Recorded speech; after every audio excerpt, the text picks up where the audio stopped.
Wabarakatuh. Innal hamdalillah nahmaduhu wa nasta'inuhu wa nastaghfiruh wa na'udzu billahi min shururi anfusina wa sayyiati a'malina man yahdihillahu fala mudhillalah wa man yudlil fala hadiyalah. Asyhadu an la ilaha illallah wahdahu la syarikalah wa asyhadu anna Muhammadan abduhu wa rasuluh.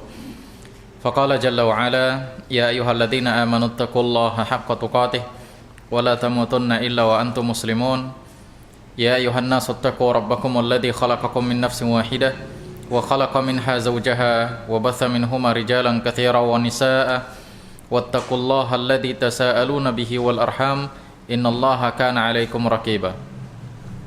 Ya ayyuhalladzina amanu taqullaha wa qulu qawlan sadida yuslih lakum a'malakum wa yaghfir lakum dhunubakum wa man yuti'illaha wa rasulahu faqad faza fawzan 'azima.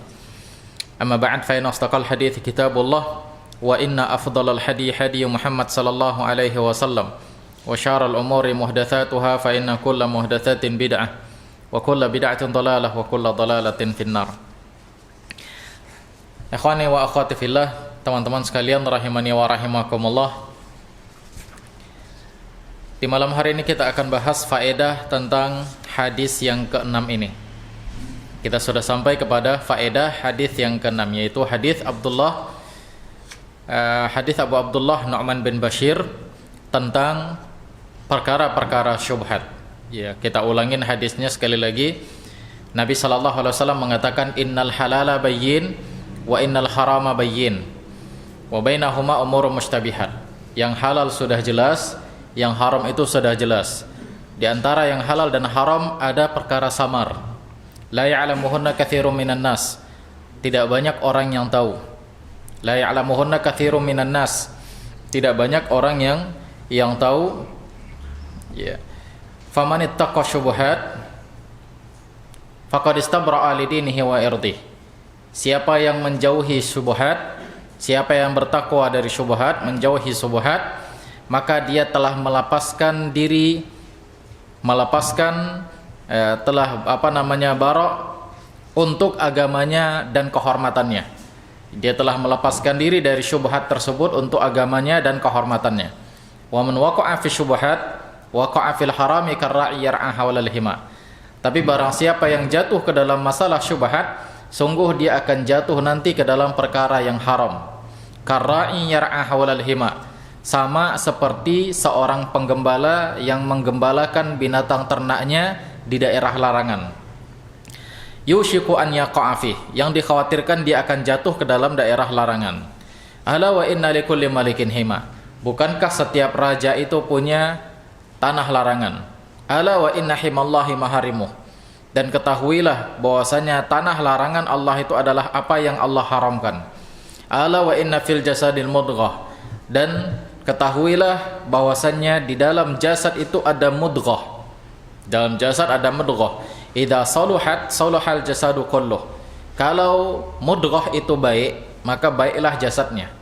Wa idza fasadat fasadal jasadu kulluh. Kalau mudghah itu jelek, sepotong daging itu jelek, maka jeleklah jasadnya. Ala wahyal qalb. Dan ketahuilah sepotong daging itu yang dinamakan hati. Nah, hadis ini dikeluarkan oleh Imam Bukhari dan Imam Muslim, dan kita sudah menjelaskan tentang hadis ini di pertemuan-pertemuan yang lalu. Maka kita ambil faedah dari hadis ini, ikhwan fillah rahimani wa rahimakumullah. Apa faedah yang bisa kita dapatkan dari hadis ini? Pertama, kata Syekh Muhammad bin Shalih Al-Utsaimin, annal asya tanqasim ila thalathati aqsam. Beliau katakan bahwasannya sesuatu itu hukumnya ini terbagi tiga. Ya, bukan hukumnya yang terbagi tiga, tapi sesuatu itu di mata orang, di pengetahuan orang, ini terbagi tiga. Ya, terbagi tiga. Yang pertama, halalun bayyin, wa haramun bayyin, wa mushtabihun. Pertama, hukumnya itu halal. Sebagian orang sudah tahu kalau ini hukumnya halal. Sebagian orang sudah tahu kalau ini hukumnya halal. Dan wa haramun bayyin. Sebagian orang lain nggak tahu kalau ini sebagian yang lain mengetahui kalau sesuatu itu hukumnya haram, sudah jelas. Ya, sudah jelas. Wa mustabihun, dan ada perkara yang samar. Ya. Afwan, ikhwan fillah rahimani wa rahimakumullah, maksudnya tentang satu masalah ya, satu hal. Ya, satu hal ini terbagi tiga. Ya, bukan orangnya ya, tapi satu hal ini terbagi tiga hukumnya. Ada yang dia sudah jelas halalnya, ada yang sudah jelas haramnya, dan ada yang belum jelas apakah ini halal ataupun haram. Ya, apakah dia halal ataupun haram. Ya, jadi yang dimaksud di sini adalah status hukum dari sebuah benda, misalnya. Apakah ini halal atau haram? Ya, jadi ada tiga, ikhwan fillah rahimani wa rahimakumullah. Ya. Maka penjelasannya sebagai berikut, kata beliau. Al-halalu bayyin la yulamu ahadun ala fi'lih. Kalau halalnya itu sudah jelas hukumnya halal, maka orang yang melakukannya tidak dicela. Orang yang melakukannya tidak dihukumi dengan hukum adab, iqab, dan yang lainnya. Artinya tidak mengapa dia melakukannya, karena halalnya sudah jelas. Orang semua sudah tahu kalau ini hukumnya halal. Ya, dia tidak tercela untuk melakukannya. Wa mithaluhu at-tamattu' bima ahalallahu minal hububi wath-thimari wal libasi wa ghairiha. Contohnya seperti memakan biji-bijian, memakan buah-buahan, atau memakai pakaian. Ya, semua orang, bahkan hampir semua orang, kita katakan bukan hampir semua orang, bahkan semua orang tahu kalau ini hukumnya halal. Pakaian hukumnya halal. Ya, sehingga orang itu boleh bebas mau memakai pakaian apa saja, sampai ada larangan nanti dalam masalah pakaian tersebut. Ya. Ini khonafidin rahimani wa rahimakumullah. Fahada halalun bayyinun wala mu'aridun lahu. Maka ini hukumnya halal, tidak ada pertentangan di dalam masalah ini. Ya. Ini contoh yang berkaitan dengan masalah halal, perkara yang halal. Ya. Maka tidak dicela orang-orang yang melakukannya. Ya, tidak dijatuhi sanksi orang-orang yang melakukannya. Ya, dia bermain-main di dalam perkara yang halal, maka tidak mengapa. Ya, tidak mengapa dia bermain-main di dalam perkara yang halal. Ya, jangan bermain-main dalam perkara yang syubhat. Dikhawatirkan nanti akan jatuh ke dalam haram. Ya. Yang kedua adalah haram al-bayyin wa hadza la yulamu kullu insan ala fi'lih. Yang kedua haram yang sudah jelas. Perkara haram yang sudah jelas.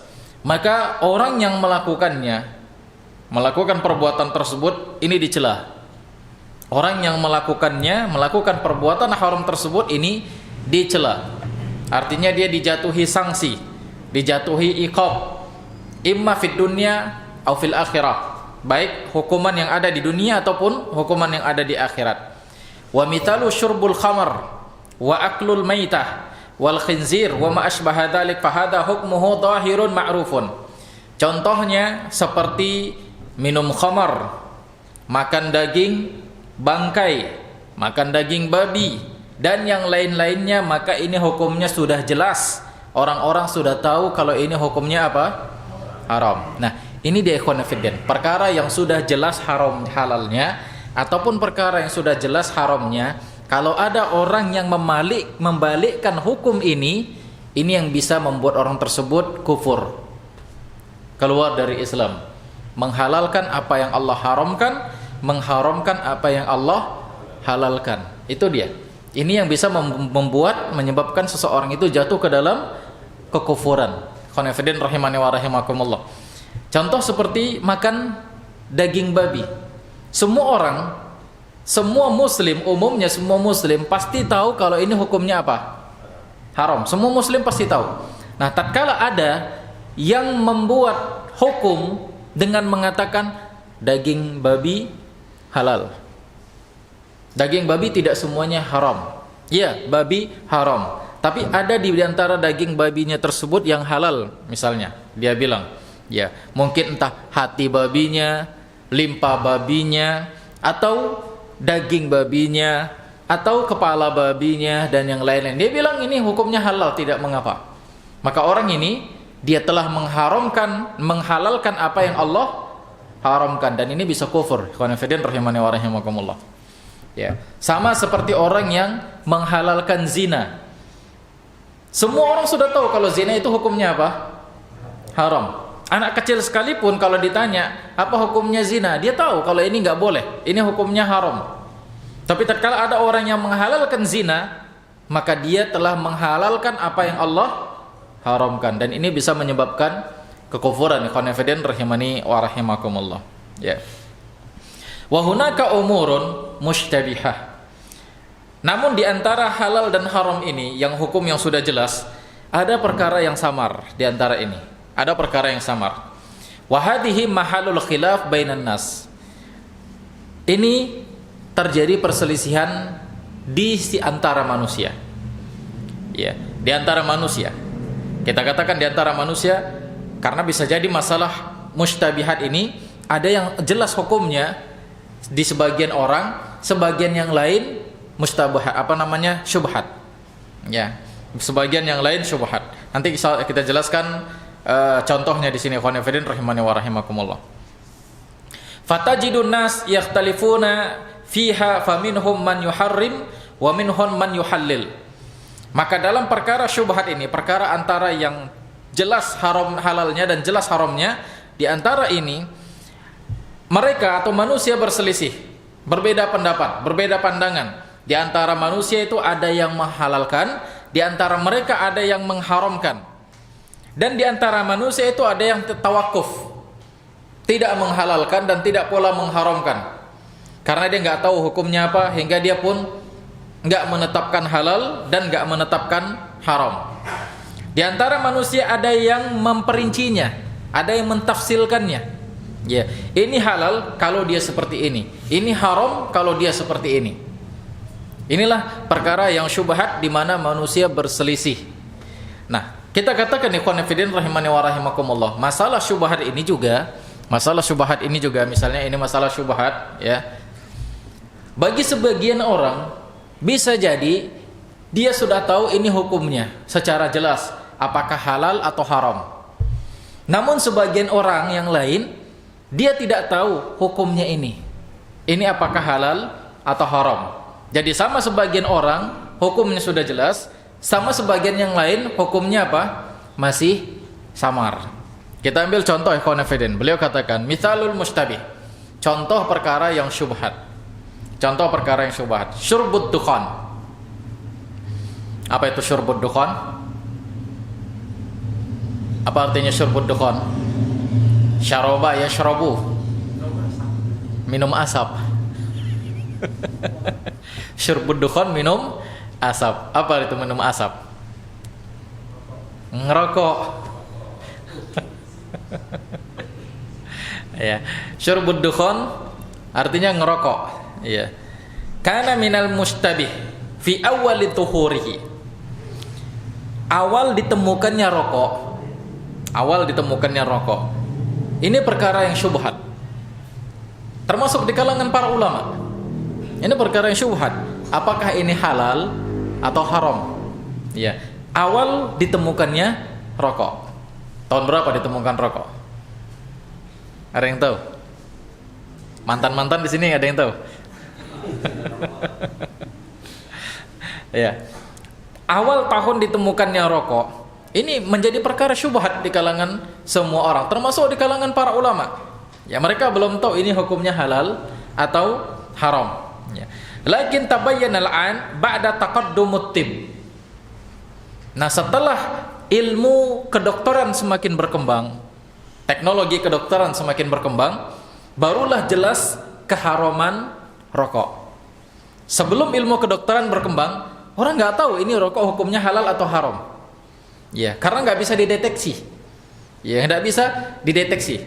Coba antum bayangkan, dia berasal dari apa? Dia berasal dari tembakau. Tembakau itu apa? Tumbuhan.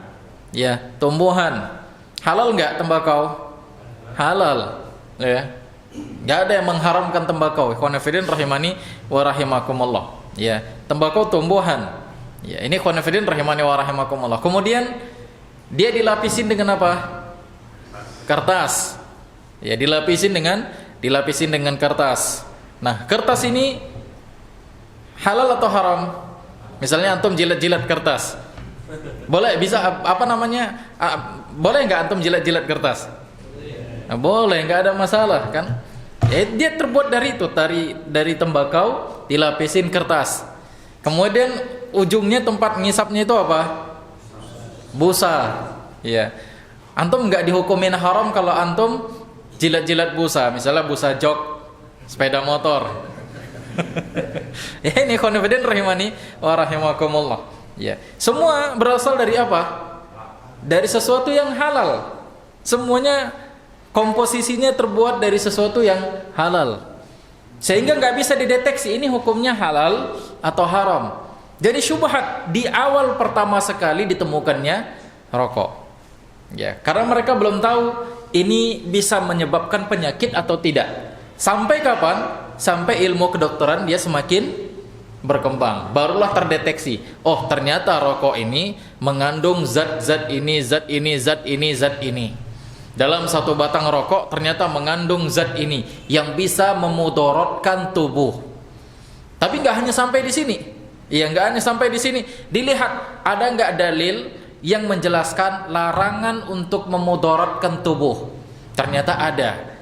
Apa di antara dalilnya? Dalilnya Allah Subhanahu wa taala mengatakan wala taqtulu anfusakum. Jangan kalian bunuh diri-diri kalian. Bunuh diri hukumnya haram. Baik bunuh diri secara langsung tewas ataupun bunuh diri secara bertahap. Hukumnya haram di sini khonifidin rahimani wa rahimakumullah. Nah, ternyata juga setelah diteliti, orang yang ngerokok dia bukan hanya memperburuk dirinya sendiri, tapi asap yang dia keluarkan ternyata juga mempengaruhi orang lain, membuat mudarat yang lebih berat kepada orang lain. Ya. Kan kita ketahui dari artikel-artikel kedokteran, perokok pasif lebih berbahaya daripada perokok aktif, kan begitu. Ya, karena ketika dia ngerokok, dia mengeluarkan semuanya.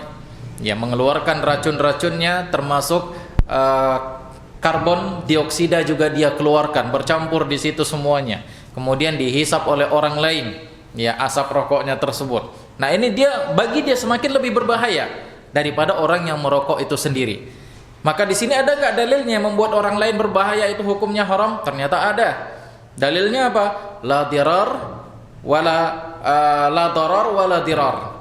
Jangan membuat kerusakan, jangan membuat mudarat, dan jangan membalas kemudaratan dengan kemudaratan yang serupa. Ya, ternyata ada dalilnya. Maka disinilah para ulama akhirnya menetapkan rokok hukumnya apa? Haram.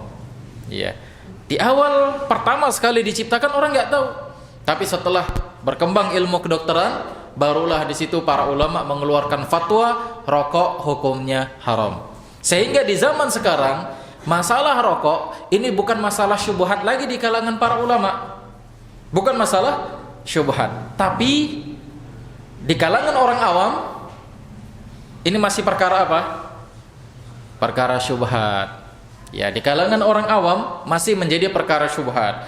Bahkan berapa banyak kita dengar dari ucapan orang awam kalau ngerokok itu hukumnya apa? Makruh, kata mereka. Kalau ngerokok nggak apa-apa, kalau nggak ngerokok dapat pahala.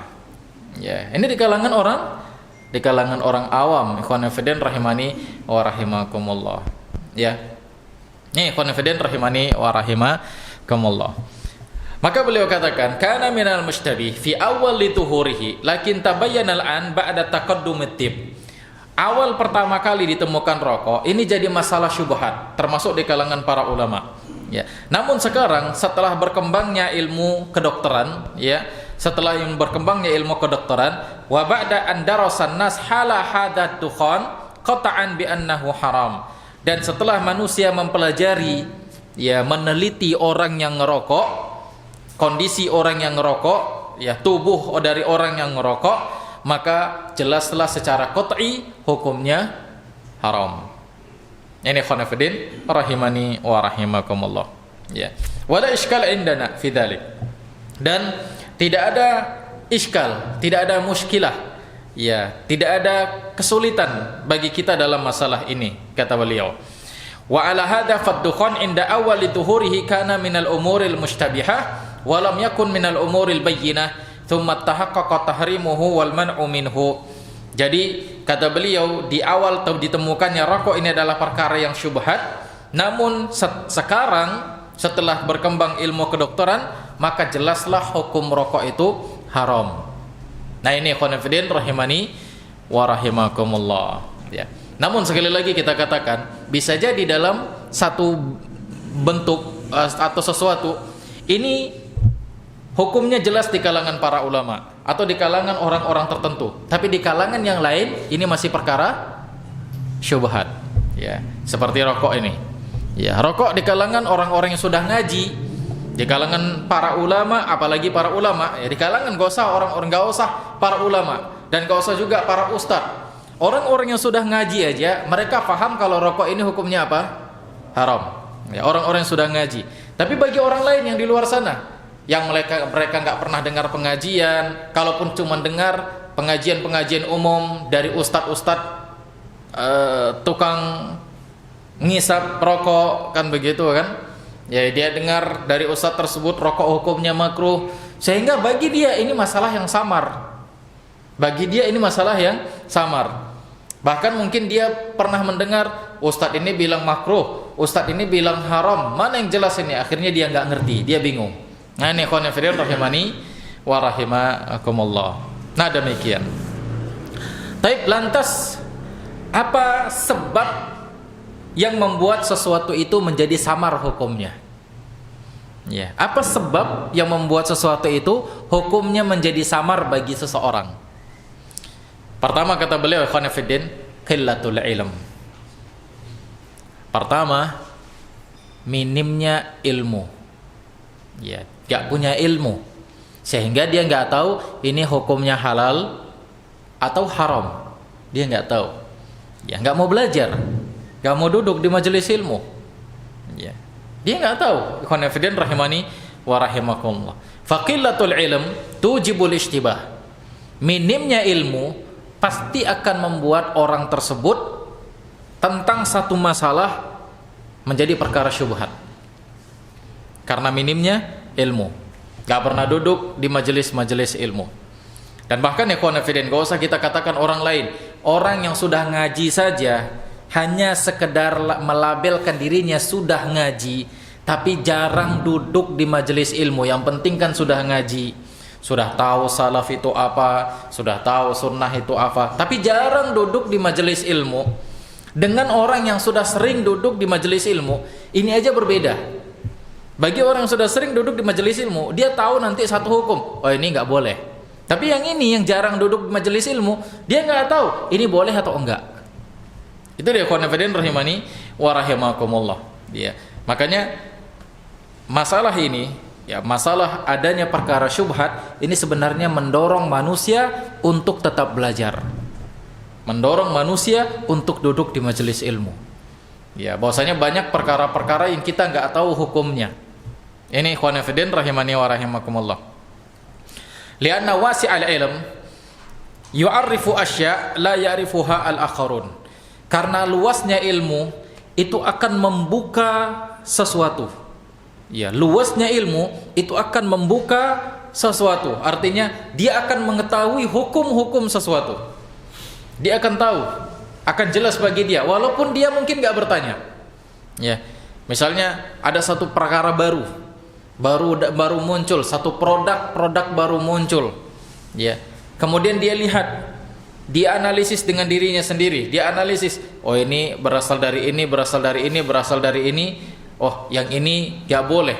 Ini hukumnya haram. Ini tidak dibolehkan. Ini boleh, tapi yang ini gak boleh. Cuman dia digabungkan. Hingga akhirnya dia pun bisa menilai, oh ini secara umum ini haram ini kayaknya. Ya, sampai 70% atau 80% dia beranggapan ini hukumnya haram ini. Ya, dan dia perkuat dengan bertanya kepada ahlul ilmi. Ya, ya Syekh, ya Ustadz, ini hukumnya apa? Kemudian Syekh tersebut atau Ustadz tersebut mengatakan ini hukumnya haram. Sehingga dia pun merasa tenang. Oh iya, sesuai dengan apa yang saya teliti. Ini khonafidin rahimani wa rahimakumullah. Jadi orang yang punya ilmu yang luas, dia akan bisa menyingkap sesuatu. Ya, dia akan bisa melihat sesuatu apakah itu boleh atau tidak. Nah demikian ikhwan fillah wa rahimani wa rahimakumullah. La ya'rifuha al-akharun. Beda dengan orang yang ilmunya minim, sedikit. Dia nggak akan bisa menyingkap sesuatu. Ya, dia tidak akan bisa membuka sesuatu. Yang kedua, sebab terjadinya syubhat dalam satu masalah. Yang kedua, qillatul faham. Yang kedua apa? Minimnya pemahaman. Ilmu sama-sama banyak, ya. Seperti antum lah semuanya yang ada di sini. Antum duduk di majelis ini, antum ngaji di sini. Antum sama-sama dapatkan, ya. Tapi apa yang antum dapatkan itu antara satu dengan yang lain berbeda enggak? Berbeda. Ya, kayak kita ngaji masalah fikih waris. Semua sama-sama duduk. Tapi ada yang wah, dia langsung ngerti. Dia langsung paham. Oh, ini enggak boleh. Ini boleh, ini enggak boleh. Dia langsung paham. Ada yang orang itu dia harus loading dulu dia. Loading dia dulu panjang, dia dulu mikir, dia dulu. Oh iya. Ya, kan begitu. Ada yang dia sudah loading keras, enggak dapat. Padahal sama-sama duduk di satu majelis. Ya, sama-sama duduk di satu majelis. Maka ikhwan fillah, yang kedua ini adalah qillatul faham, minimnya pemahaman. Artinya pemahaman kita itu satu sama lain itu berbeda-beda. Walaupun ilmu yang disampaikan sama, tapi terkadang ada yang memahaminya begini, ada yang memahaminya begini, ada yang memahaminya begini. Nah, itu dia ikhwan fillah rahimani wa rahimakumullah. Ya. Ala kulli hal, ya, yang seperti ini sebenarnya tidak ada masalah.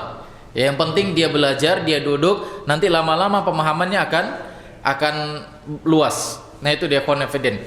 Yang susah itu adalah sudahlah pemahamannya rendah, dia nggak mau belajar. Ya, dia nggak mau belajar. Coba antum perhatikan ikhwan fillah. Sahabat Nabi sallallahu alaihi wasallam. Ada salah seorang sahabat, dia pergi ke Mesir. Iya, ke Mesir, kalau tidak salah ke Mesir. Karena di sana ada salah seorang sahabat yang mendengar hadis dari Nabi sallallahu alaihi wasallam. Dia berangkat ke sana. Ya, dia berangkat. Dia tanya, dia sampaikan kepada orang tersebut, wahai akhi, saya datang ke tempat engkau bukan hanya sekedar ziarah, katanya. Bukan hanya sekedar ziarah, bukan hanya sekedar mengunjungi antum. Tapi saya datang ke tempat engkau ini untuk nanya tentang satu hadis di mana kita sama-sama dengar hadis ini. Antum dengar dari Nabi, saya juga dengar dari Nabi SAW. Kita sama-sama mendengar hadis ini. Tapi saya kurang paham apa maksud hadis ini. Sedangkan antum faham maksud hadis ini. Itu dia ikhwan fillah. Di zaman sahabat saja juga seperti itu. Ya, adanya perbedaan pemahaman. Ada yang dia faham, ada yang dia kurang faham, ada yang sama sekali dia enggak faham. Nah, ini ikhwan fillah. Maka yang seperti ini tidak masalah selama dia terus tetap mau belajar. Yang susah itu sudahlah enggak faham tapi enggak mau belajar. Itu yang susah ikhwan fillah rahimani wa rahimakumullah. Naam. Qillatul faham ay dha'ful fahm. Wa dzalika bi ayakuna sahibu ilmin wasi'in katsir. Yang ini disebabkan karena orang yang punya ilmu itu banyak. Walakinnahu la yafham. Fa hadza tashtabihu alaihi al-umur. Tapi di antara orang yang berilmu itu ada yang tidak faham maksudnya. Ya, dia sama-sama belajar sama satu syekh, tapi sebagian faham, sebagian yang lain tidak faham. Sehingga sebagian yang lain ini yang tidak faham ini tentang satu masalah dia menjadi syubhat. Ya, sama dia menjadi syubhat. Nah, demikian. Yang C kata beliau, ya, yang menyebabkan terjadinya masalah syubhat, taksiru fit tadabbur.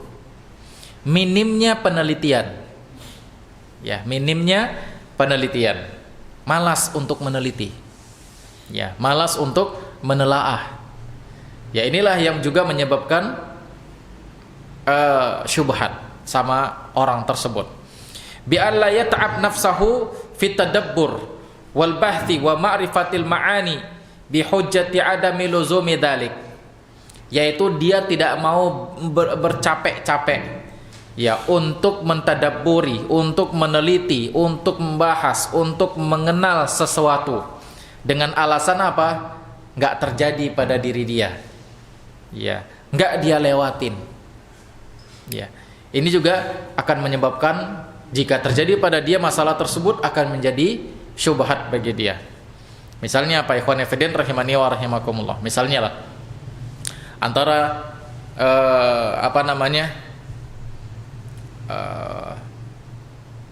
sebuah negara lah atau sebuah tempat, ya. Kita ambil contohnya misalnya kopi luwak. Ya, kita ambil contoh kopi luwak. Kopi luwak itu terbuat dari apa? Dari apa? Hah? Salah. Dari kopi juga. Dari tumbuhan kopi. Cuman dimakan luwak dan dibuang menjadi kotorannya. Ya, jadi bukan kotoran murni. Iya. Itu dia khonifidin rahimani wa rahimakumullah. Nah, di satu negara mereka pecinta kopi, kan begitu. Di satu negara mereka pecinta kopi. Sehingga ketika ada keluaran terbaru kopi luwak, mereka bahas ini hukumnya halal atau haram. Dibahaslah. Kalau kopinya sudah jelas, tumbuhannya sudah jelas halal gitu kan. Sekarang masalahnya kotorannya ini. Apakah kotorannya najis atau tidak? Maka dilihatlah si luwaknya. Luwaknya ini apakah binatang yang haram, binatang yang yang boleh dimakan atau tidak? Apakah ini termasuk binatang buas atau tidak? Maka mereka dapatilah kesimpulan, oh ternyata luwak enggak. Luwak bukan binatang yang buas, dan luwak juga bukan binatang yang haram. Dia cuma makan biji-bijian, kan begitu. Sehingga kotoran-kotoran binatang yang boleh dimakan itu tidak najis, sama kayak ayam. Ya, kotoran ayam najis atau tidak?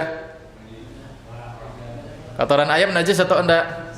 Kaedahnya setiap daging yang halal dimakan kotorannya tidak najis. Setiap daging hewan yang halal dimakan dagingnya kotorannya tidak najis. Jadi kalau antum kena ayam misalnya, baju antum boleh nggak sholat? Boleh, nggak apa-apa. Nggak ada masalah. Sholat antum sah. Ya, sholat antum sah.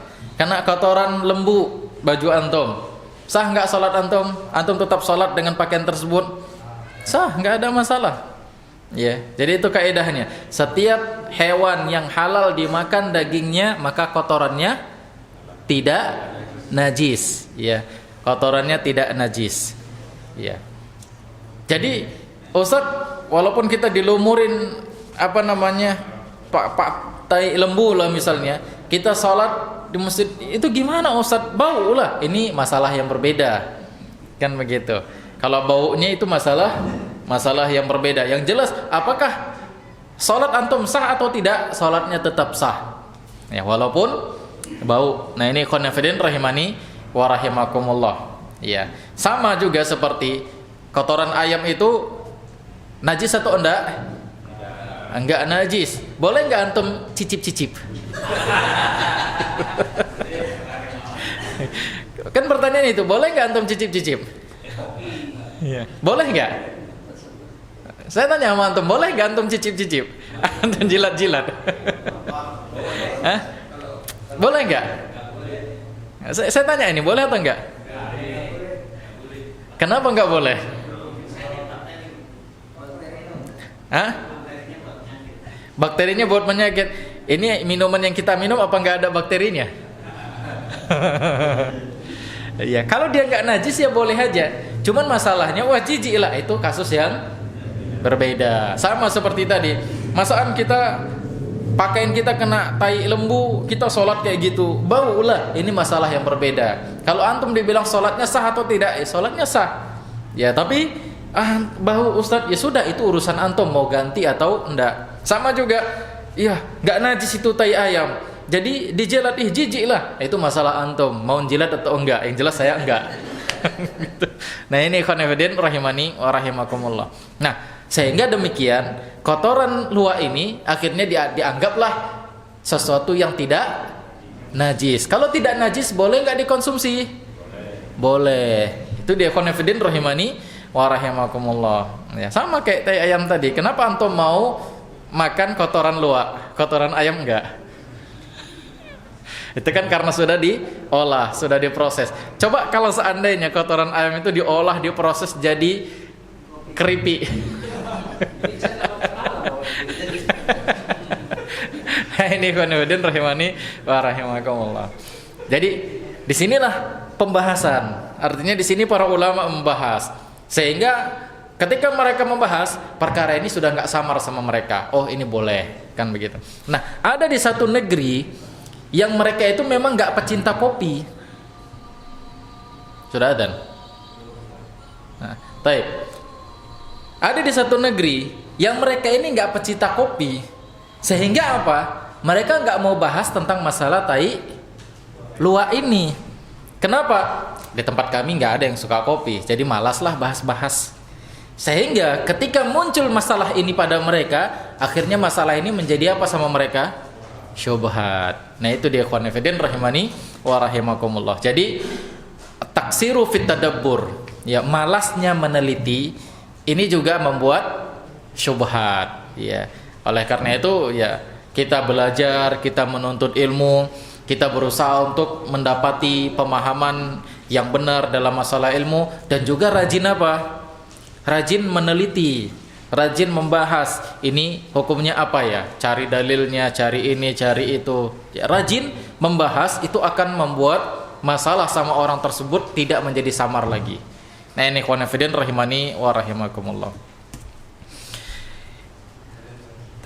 Sadadan. Oke, taib. Insyaallah kita lanjutkan setelah adzan, setelah salat isya. Aku qouli hadza wa astaghfirullah li wa lakum wa lisairil muslimin innahu huwal ghafurur rahim.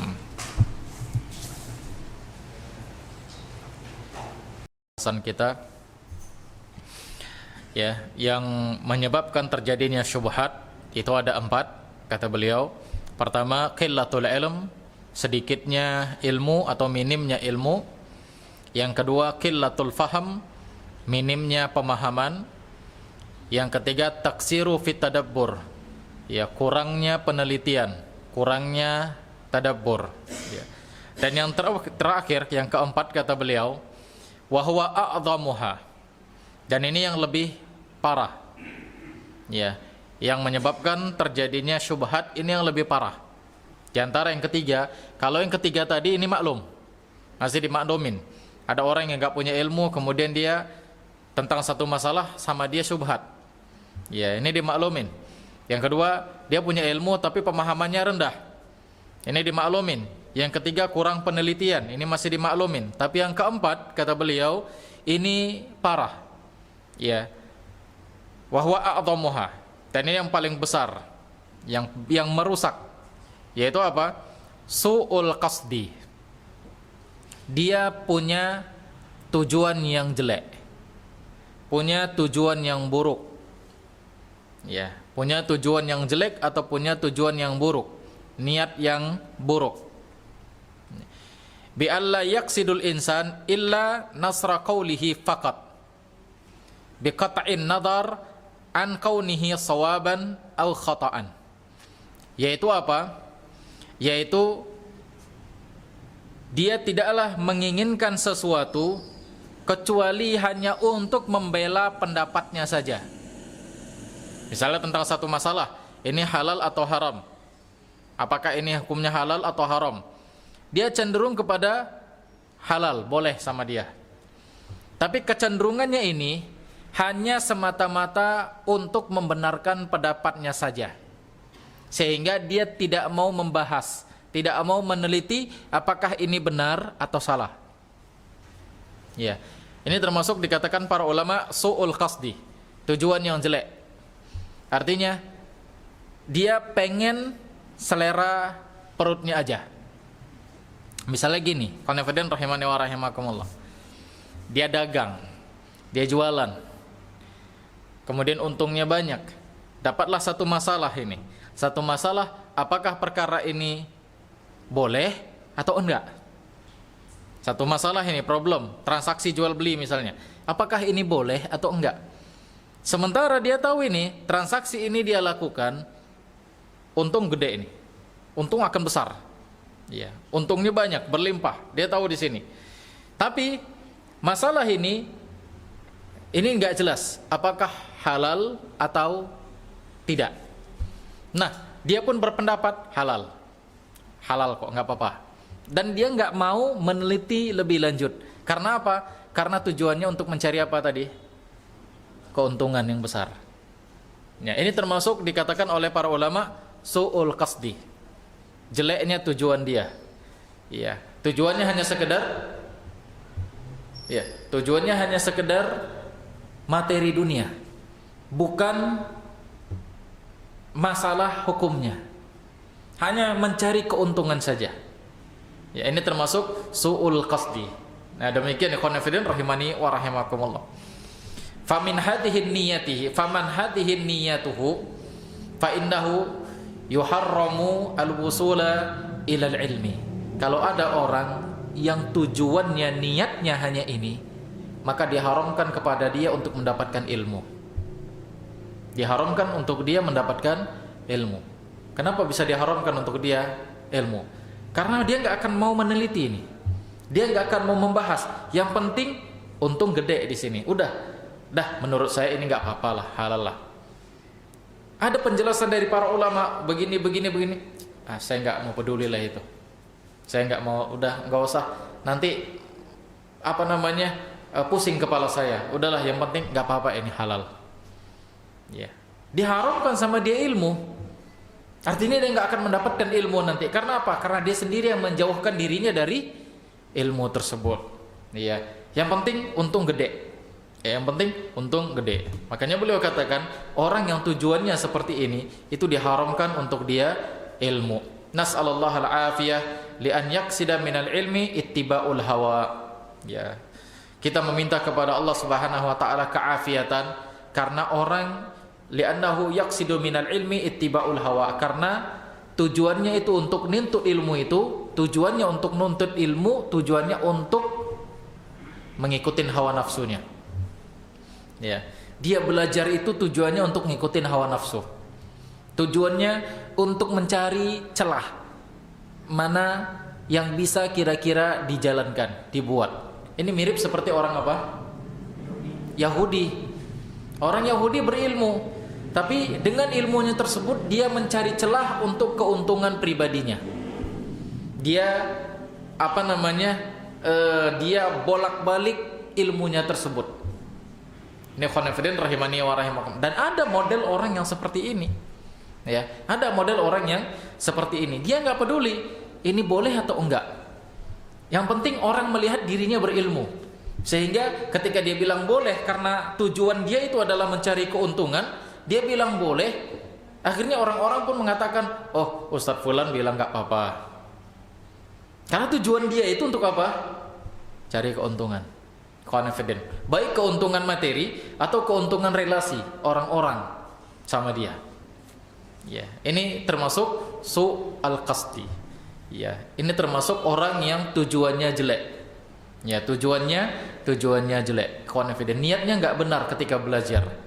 Ya, niatnya tidak benar. Dan ini banyak sekali. Ya, kita jumpai yang seperti ini banyak sekali. Confident rahimani wa rahimakumullah. Banyak orang yang berilmu, tapi di antara orang yang berilmu tersebut hanya sebagian dari mereka yang jujur terhadap ilmunya. Sebagian yang lain dia jadikan ilmunya itu untuk apa? Untuk mengolah-ngolah agar dia bisa mendapatkan keuntungan yang besar. Nah, ini khonafidin rahimani wa rahimakumullah. Hati-hati dengan yang seperti ini. Ya. Dia buka donasi besar-besaran. Untuk beli ini, peralatan media, peralatan ini. Dia beli donasi dari umat. Tapi tujuannya media yang dia gunakan untuk apa? Bisnis pribadinya. Ya, dia ngiklan dengan kamera tersebut. Ya, untuk kepentingan pribadinya, bisnis pribadinya. Orang melihat dia sebagai ustadz. Ya, orang melihat dia sebagai ustadz. Tapi peralatan-peralatan yang dia gunakan ini merupakan hasil apa? Donasi umat. Ya, makanya kita katakan ikhwan fillah, banyak yang berilmu, tapi sebagian dari mereka terkadang tidak jujur akan ilmunya. Nah, kalau ini milik umat, ini donasi dari umat, maka manfaatkan untuk umat, bukan untuk pribadinya. Ya, kalau mau pribadi sendiri silahkan beli sendiri. Ya, dia mau memperkenalkan produknya, silahkan beli sendiri, beli kamera sendiri, pakai handphone sendiri. Ya, kemudian pasar apa namanya produk iklankan di medianya sendiri. Jangan di tempat yang di situ masyarakat mengeluarkan donasi. Ini bahaya ya konfiden. Ini namanya al-qasdi. Ya, ini tujuannya jelek, niatnya jelek untuk memperkaya dirinya, dia manfaatkan dana umat. Ya, dia manfaatkan dana umat. Nah, demikian ikhwan fillah rahimani wa. Makanya sebagian para ustadz, ya, apalagi Ustadz Yazid Jawas itu sangat tidak suka sekali dengan yang masalah donasi-donasi. Ya, karena apa? Karena memang banyak yang nggak amanah di sini. Ya, walaupun dia dikenal ustadz. Ya, dia dikenal ustadz. Maka berhati-hati ikhwan fillah rahimani wa rahimakumullah. Ya. Buka travel umroh, ya, buat iklannya dari mana kameranya? Dari dana umat. Masya Allah. Ini gak amanah ikhwan fillah rahimani wa rahimakumullah. Ya, hati-hati dengan yang model seperti ini. Nah, demikian. Taib. Wa hadzal istibah la yakunu ala jami'in nas bidalilain.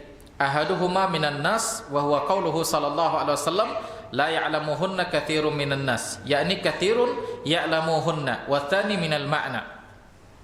Syubhat ini, ya, syubhat ini tidak harus kepada semua orang. Artinya tidak semua manusia tidak mengetahui sesuatu. Tidak semua manusia. Artinya tidak semua manusia mendapatkan syubhat. Ya. Karena apa ikhwan fillah? Karena Nabi SAW mengatakan la ya'lamuhunna katsirun minan nas. Perkara syubhat itu tidak kebanyakan dari manusia tidak tahu. Artinya kebanyakan dari manusia tidak tahu kata Nabi, berarti kan ada yang juga tahu, kan begitu. Berarti para ulama mengatakan tidak semua orang dalam satu masalah menurut mereka ini syubhat, tidak semua orang. Ya, ada sebagian orang menurut dia ini syubhat, sebagian yang lain menurut dia ini jelas halalnya. Kan begitu. Sebagaimana yang kita jelaskan tadi. Antum semua yang sudah ngaji mungkin sudah paham rokok itu hukumnya apa? Haram. Tapi yang belum ngaji sama mereka masih apa? Masih syubhat. Menurut mereka itu makruh. Sama mereka masih syubhat. Jadi tidak semua orang menganggap atau mendapati satu masalah itu syubhat, ya. Tapi ada sebagian orang yang paham, ada sebagian orang yang memang tidak tahu. Falau kanat an-nusus mustabih ala jami'in nas lam yakun al-Qur'an bayanan wa la baqiya syai'un min asy-syari'ah majhulan wa hadha mu'tadhirun wa mumtani'un. Kalau seandainya ya semua perkara itu menjadi syubhat bagi semua orang, tentu Al-Quran itu tidak menjadi sebagai penjelas. Ya, artinya faedah dari Al-Quran itu nggak akan kita dapatin kalau seandainya semua orang nggak tahu. Ya, siapa yang bisa menjelaskan Al-Quran nanti? Jadi harus ada sebagian orang yang memang dia tahu tentang satu masalah. Nah, dialah yang akan menjelaskan tentang Al-Quran. Nah, ini ikhwan fillah rahimani wa rahimakumullah. Kalau seandainya semua orang tidak tahu, tidak ada yang menjelaskan Al-Quran, akhirnya syariat ini tidak akan diketahui oleh orang. Ya, karena nggak ada yang mengajarkan, jadi nggak tahulah hukum-hukum syariat. Nah, ini ikhwan fillah rahimani wa rahimakumullah. Baik. Faedah yang berikutnya yang keempat, hikmatullah azza wa jalla fi dzikril mustabihat hatta yatabayyana man kana harisan ala talabil ilmi wa man laysa biharis. Faedah yang terakhir ikhwan fillah, banyak faedah yang lain, cuman untuk kesempatan kali ini yang terakhir, ya. Hikmahnya Allah Subhanahu wa taala menjelaskan perkara syubhat. Ya, kenapa Allah bilang ada yang halalnya jelas, ada yang haramnya jelas, ada yang sebagian orang menurut dia ini syubhat. Apa hikmahnya? Hikmahnya adalah agar diketahui, agar ada orang atau agar terlihat siapa yang benar-benar mau belajar atau enggak. Ya, dengan adanya perkara syubhat ini akan diketahuilah siapa yang benar-benar mau belajar, duduk di majelis ilmu atau hanya sekedar duduk-duduk, sekedar cari-cari kawan dan yang lainnya. Ini confident, karena orang yang duduk di majelis ilmu niatnya juga macam-macam. Ya, macam-macam niat orang yang duduk di majelis ilmu.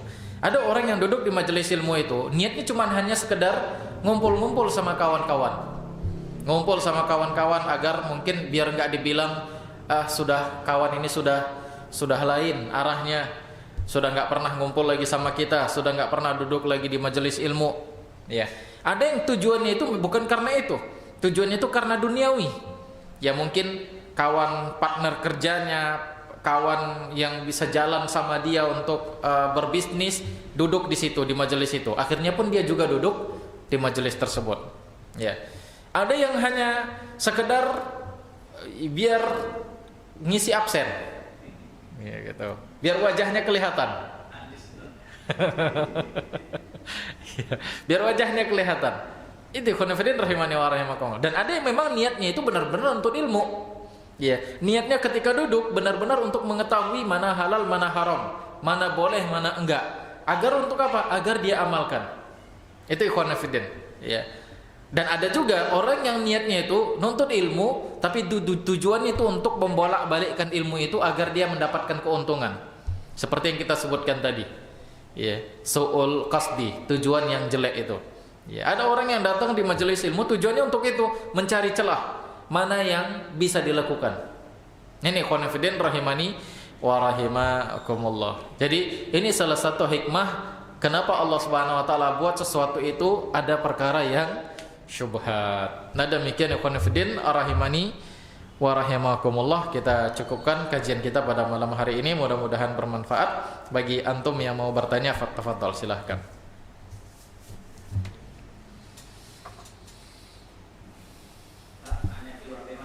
Boleh.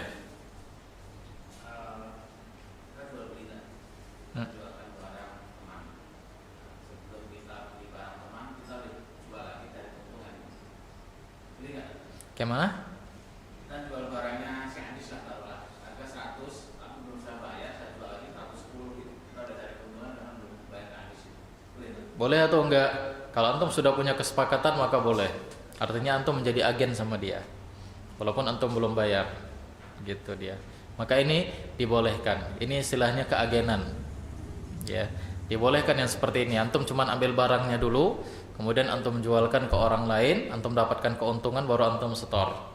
Ya, ini dibolehkan ikhwan fillah rahimani wa rahimakumullah, dengan catatan antum memang sudah punya akad sama dia sebelumnya, yaitu akad wakalah, ya, perwakilan, agen. Bahasa kita sistem agen. Nah, demikian. Wallahu taala a'lam. Nah.